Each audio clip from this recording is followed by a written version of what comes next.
The Festival by H.P. Lovecraft. Devils so work that men perceive things which do not exist as if they were real. Lactantius. I was far from home, and the spell of the eastern sea was upon me. In the twilight, I heard it pounding on the rocks, and I knew it lay just over the hill where the twisting willows writhed against the clearing sky, and the first stars of evening. And because my fathers had called me to the old town beyond, I pushed through the shallow, new-fallen snow along the road that soared lonely up to where Aldebaran twinkled among the trees, on toward the very ancient town I had never seen but often dreamed of. It was the Yuletide, that men call Christmas, though they know in their hearts it is older than Bethlehem in Babylon, older than Memphis and mankind. It was the Yuletide. And I had come at last to the ancient sea town where my people had dwelt and kept festival in the elder time, when festival was forbidden, where also they had commanded their sons to keep festival once every century, that the memory of primal secrets might not be forgotten. Mine were an old people, and were old even when this land was settled 300 years before, and they were strange, because they had come as dark furtive folk from opiate southern gardens of orchids, and spoken another tongue before they learnt the tongue of the blue-eyed fishers. And now they were scattered, and shared only the rituals of mysteries that none living could understand. I was the only one who came back that night to the old fishing town as legend bade, for only the poor and the lonely remember. Then beyond the hill's crest I saw Kingsport outspread frostily in the gloaming, snowy Kingsport with its ancient vanes and steeples, ridgepoles and chimney pots, wharves and small bridges, willow trees and graveyards, endless labyrinths of steep, narrow, crooked streets, and dizzy church-crowned central peak that time durst not touch. Ceaseless mazes of colonial houses piled and scattered at all angles and levels like a child's disordered blocks. Antiquity hovering on gray wings over winter-whitened gables and gambrel roofs. Fanlights and small-paned windows, one by one gleaming out in the cold dusk to join Orion and the archaic stars. And against the rotting wharves the sea pounded, the secretive, immemorial sea out of which people had come in the elder time. Beside the road at its crest a still higher summit rose, bleak and windswept, and I saw that it was a burying ground where black gravestones stuck ghoulishly through the snow like the decayed fingernails of a gigantic corpse. The printless road was very lonely, and sometimes I thought I heard a distant, horrible creaking of a gibbet in the wind. They had hanged 4 kinsmen of mine for witchcraft in 1692, but I did not know just where. As the road wound down the seaward slope, I listened for the merry sounds of a village at evening, but did not hear them. Then I thought of the season and felt that these old Puritan folk might well have Christmas customs strange to me and full of silent hearthside prayer. So after that I did not listen for merriment or look for wayfarers, but kept on down past the hushed lighted farmhouses and shadowy stone walls to where the signs of ancient shops and sea taverns creaked in the salt breeze, and the grotesque knockers of pillared doorways glistened along deserted, unpaved lanes in the light of little, curtained windows. I had seen maps of the town and knew where to find the home of my people. It was told that I should be known and welcomed, for village legend lives long. So I hastened through Back Street to Circle Court and across the fresh snow on the one full flagstone pavement in the town, to where the green lane leads off behind the market house. The old maps still held good, and I had no trouble, though at Arkham they must have lied when they said the trolleys ran to this place, since I saw not a wire overhead. Snow would have hid the rails in any case. I was glad I had chosen to walk, for the white village had seemed very beautiful from the hill, and now I was eager to knock at the door of my people, the 7th house on the left in Green Lane, with an ancient peaked roof and jutting second story, all built before 1650. There were lights inside the house when I came upon it, and I saw from the diamond window panes that it must have been kept very close to its antique state. The upper part overhung the narrow, grass-grown street and nearly met the overhanging part of the house opposite, so that I was almost in a tunnel, with the low stone doorstep wholly free from snow. There was no sidewalk, but many houses had high doors reached by double flights of steps with iron railings. It was an odd scene, and because I was strange to New England, I had never known its like before. Though it pleased me, I would have relished it better if there had been footprints in the snow and people in the streets and a few windows without drawn curtains.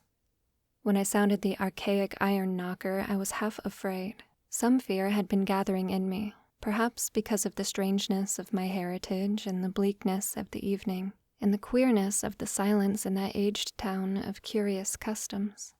And when my knock was answered, I was fully afraid, because I had not heard any footsteps before the door creaked open. But I was not afraid long, for the gowned, slippered old man in the doorway had a bland face that reassured me, and though he made signs that he was dumb, he wrote a quaint and ancient welcome with the stylus and wax tablet he carried. He beckoned me into a low, candle-lit room with massive exposed rafters and dark, stiff, sparse furniture of the 17th century. The past was vivid there, for not an attribute was missing. There was a cavernous fireplace and a spinning wheel at which a bent old woman in loose wrapper and deep poke bonnet sat back toward me, silently spinning despite the festive season. An indefinite dampness seemed upon the place, and I marveled that no fire should be blazing. The high-backed settle faced the row of curtained windows at the left, and seemed to be occupied, though I was not sure. I did not like everything about what I saw, and felt again the fear I had had. This fear grew stronger from what had before lessened it, for the more I looked at the old man's bland face, the more its very blandness terrified me. The eyes never moved, and the skin was too like wax. Finally, I was sure it was not a face at all, but a fiendishly cunning mask. But the flabby hands, curiously gloved, wrote genially on the tablet and told me I must wait a while before I could be led to the place of festival. Pointing to a chair, table, and pile of books, the old man now left the room, and when I sat down to read, I saw that the books were hoary and moldy, and that they included old Moister's wild marvels of science, the terrible Seducimus Triumphatus of Joseph Glanville, published in 1681, the shocking Demonolatry of Remigius, printed in 1595 at Lyon, and worst of all, the unmentionable Necronomicon of the mad Arab, Abdul Ahazred, in Olaus Wormius's forbidden Latin translation, a book which I had never seen, but of which I had heard monstrous things whispered. No one spoke to me, but I could hear the creaking of signs in the wind outside, and the whir of the wheel as the bonneted old woman continued her silent spinning. I thought the room and the books and the people very morbid and disquieting, but because an old tradition of my father's had summoned me to strange feastings, I resolved to expect queer things. So I tried to read, and soon became tremblingly absorbed by something I found in that accursed Necronomicon. A thought and a legend too hideous for sanity or consciousness, but I disliked it when I fancied I heard the closing of one of the windows that the settle faced, as if it had been stealthily opened. It had seemed to follow a whirring that was not of the old woman's spinning wheel. This was not much, though, for the old woman was spinning very hard, and the aged clock had been striking. After that I lost the feeling that there were persons on the settle, and was reading intently and shudderingly when the old man came back booted and dressed in a loose antique costume, and sat down on that very bench so that I could not see him. It was certainly nervous waiting, and the blasphemous book in my hands made it doubly so. When 11 struck, however, the old man stood up, glided to a massive carved chest in a corner, and got 2 hooded cloaks, one of which he donned and the other which he draped round the old woman, who was ceasing her monotonous spinning. Then they both started for the outer door, the woman lamely creeping, and the old man, after picking up the very book I had been reading, beckoning me as he drew his hood over that unmoving face or mask. We went out into the moonless and tortuous network of that incredibly ancient town, went out as the lights in the curtained windows disappeared one by one, and the dog star leered at the throng of cowled, cloaked figures that poured silently from every doorway and formed monstrous processions, up this street and that, past the creaking signs and antediluvian gables. The thatched roofs and diamond-paned windows, threading precipitous lanes where decaying houses overlapped and crumbled together, gliding across open courts and churchyards where the bobbing lanterns made eldritch drunken constellations. Amid these hushed throngs, I followed my voiceless guides, jostled by elbows that seemed preternaturally soft and pressed by chests and stomachs that seemed abnormally pulpy, but seeing never a face and hearing never a word. Up, up, up the eerie columns slithered, and I saw that all the travelers were converging as they flowed near a sort of focus of crazy alleys at the top of a high hill in the center of the town, where perched a great white church. I had seen it from the road's crest when I looked at Kingsport in the new dusk, and it made me shiver, because Aldebaran had seemed to balance itself a moment on the ghostly spire. There was an open space around the church, partly a churchyard with spectral shafts, and partly a half-paved square swept nearly bare of snow by the wind, and lined with unwholesomely archaic houses having peaked roofs and overhanging gables. Death fires danced over the tombs, revealing gruesome vistas, though queerly failing to cast any shadows. Past the churchyard, where there were no houses, I could see over the hill's summit and watch the glimmer of stars on the harbor, though the town was invisible in the dark. Only once in a while a lantern bobbed horribly through serpentine alleys on its way to overtake the throng that was now slipping speechlessly into the church. I waited till the crowd had oozed into the black doorway, until all the stragglers had followed. The old man was pulling at my sleeve, but I was determined to be last. Then I finally went, the sinister man and the old spinning woman before me. Crossing the threshold into that swarming temple of unknown darkness, I turned once to look at the outside world as the churchyard phosphorescence cast a sickly glow on the hilltop pavement, and as I did so, I shuddered. For though the wind had not left much snow, a few patches did remain on the path near the door, and in that fleeting backward look it seemed to my troubled eyes that they bore no mark of passing feet, not even mine. The church was scarce lighted by all the lanterns that had entered it, for most of the throng had already vanished. They had streamed up the aisle between the high white pews to the trap door of the vaults which yawned loathsomely open just before the pulpit, and were now squirming noiselessly in.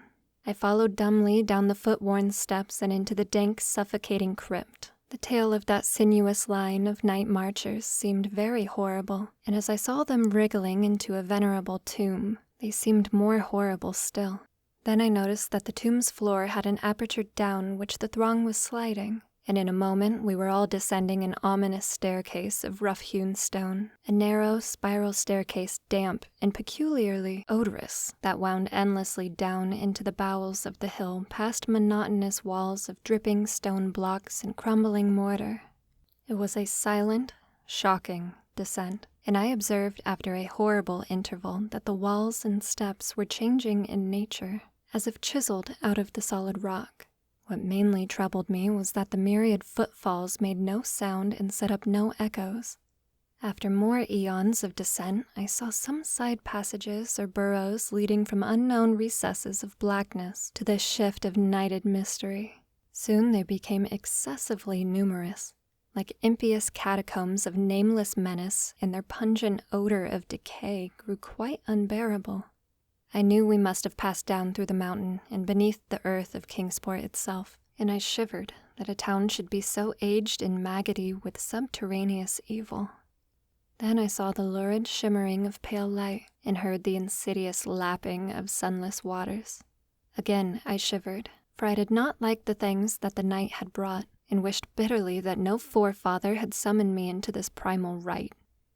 As the steps in the passage grew broader, I heard another sound, the thin, whining mockery of a feeble flute, and suddenly there spread out before me the boundless vista of an inner world, a vast, fungus shore litten by a belching column of sick greenish flame, and washed by a wide, oily river that flowed from abysses frightful and unsuspected to join the blackest gulfs of immemorial ocean.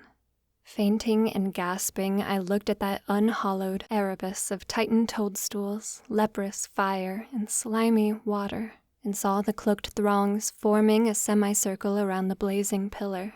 It was the Yule rite, older than man and fated to survive him, the primal rite of the solstice and of spring's promise beyond the snows, the rite of fire and evergreen, light and music.